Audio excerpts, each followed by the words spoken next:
नमस्कार, मैं स्वाति और आप देख रहे हैं विंध्या टाइम्स। प्रशासन द्वारा बच्चों के भविष्य के साथ खिलवाड़ करने का मामला प्रकाश में आया है। रीवा में नियमों और बच्चों के भविष्य को ताक पर रखकर मेला लगाने की अनुमति दी गई है। गौरतलब है कि कुछ ही दिनों में बोर्ड की परीक्षाएं शुरू होने वाली हैं। ऐसे में मेला लगने से बच्चों को काफी समस्याएं होंगी। अब सवाल यह है कि क्या बच्चों के भविष्य को ताक में रखकर नगर निगम के द्वारा मेला लगाने की अनुमति दी गई है या फिर किसी सत्ताधारी की सांठगांठ के चलते यह मेला गुपचुप तरीके से लगाने की अनुमति दी गई है।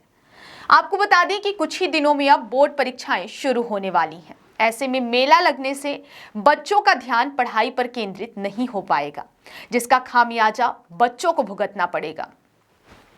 हम आपको बता दें कि यह मेला रिहायशी कॉलोनी के बीचों बीच लग रहा है, जिससे रहवासियों को भी समस्याएं होंगी। वार्ड क्रमांक 15 निवासी प्रदीप दुबे ने पूरे मामले की शिकायत भी की है और मेला न लगाए जाने की प्रशासन से मांग की है। आइए सुनते हैं प्रदीप दुबे को पूरे मामले पर उनका क्या कुछ कहना है। तो आया है कि मेला लगाया जा रहा है, परीक्षा का समय चल रहा है, तो किस तरह से आप एक कंप्लेंट भी कर रहे हैं, तो क्या था पूरा? मैं प्रवीर दुबे हूँ, ward number 15 Ratahara petrol pump के सामने। हमारे घर के जस्ट बगल में राजेंद्र वाजपेयी की एक निजी ज़मीन थी जो खेती होती थी। उसमें करीब 1 से 1.5 एकड़ के लगभग चारों तरफ रिहायशी कॉलोनी बनी हुई है। उनके घर के जहाँ ज़मीन उसके सामने भी दुकानें हैं। अभी 1 हफ्ते से वहाँ सामान उतरना चालू हुआ था। बाद में पता चला तो 3-4 दिन पहले कि वहाँ मेला और प्रदर्शनी लगने की अनुमति दी गई है। अब किसके द्वारा दी गई है ये अभी हमको पता नहीं है। मेरा सिर्फ प्रशासन से ये सवाल है कि आज विश्वविद्यालय में सेमेस्टर की परीक्षाएं स्टार्ट हो गई है और उसके बाद 5 तारीख से एमपी बोर्ड की परीक्षाएं, सीबीएसई की परीक्षाएं 10वीं 12वीं की स्टार्ट होने वाली है। इस समय जब बच्चों की परीक्षाएं प्रारंभ होने वाली, उस समय इस तरह के प्रदर्शनी और मेला लगाने की अनुमति किसने दे दी है? नगर निगम ने दी कि एसडीएम के यहाँ से मिली है? यदि अनुमति मिली है तो उसको रद्द की जाए और उसको यदि मेला लगाना भी है तो जाकर के मई जून में जब बच्चों की छुट्टी होती है तब मेला लगा लिया जाए।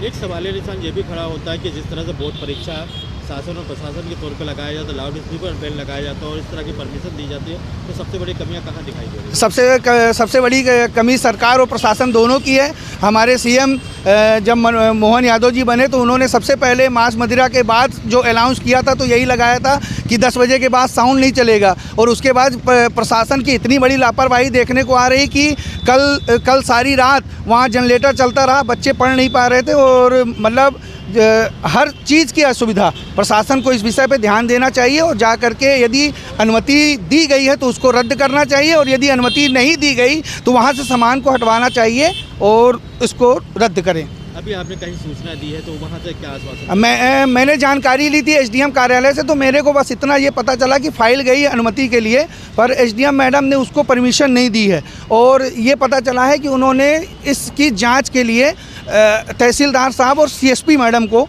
उन्होंने दिया है कि इसकी जांच की जाए। इसके जिम्मेदार व्यक्ति कौन हो सकते हैं? इसके जिम्मेदार व्यक्ति पूरा प्रशासन है और खासकर जिसकी निजी ज़मीन जिसकी है राजेंद्र वाजपेयी जी, उनकी है। उनके यहाँ भी बच्चा है जो 12वीं की परीक्षा की तैयारी कर रहा है। उनको तो खुद देखना चाहिए कि मेरे बच्चे के साथ की परीक्षा सर में है और वो अपने घर में ही इस तरह का वो करा रहे हैं। तो ये तो दोनों जन का, शासन प्रशासन और निजी जिसकी ज़मीन है उसका दोष है।